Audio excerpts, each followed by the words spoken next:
ഇത് കൊടുങ്ങല്ലൂർ ക്ഷേത്രത്തിലേക്ക് പോവാണ് കേട്ടോ. വൈകുന്നേരം ജോലി കഴിഞ്ഞാൽ മിക്കവാറും ദിവസങ്ങളിൽ ഞാൻ അത്താഴപ്പൂജ തൊഴാൻ പോകും. ചൊവ്വയും വെള്ളിയും പ്രത്യേകിച്ച്.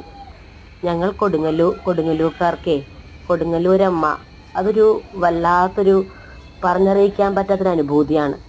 അമ്മയെ കണ്ടില്ലെങ്കിൽ, ഒരു ദിവസം നമുക്ക് അമ്മയെ തൊഴുതില്ലെങ്കിൽ അതെന്തോ നമ്മുടെ വേണ്ടപ്പെട്ട ആരെയോ കാണാത്തൊരു വിഷമമാണ് നമുക്ക് ഉണ്ടാവുക.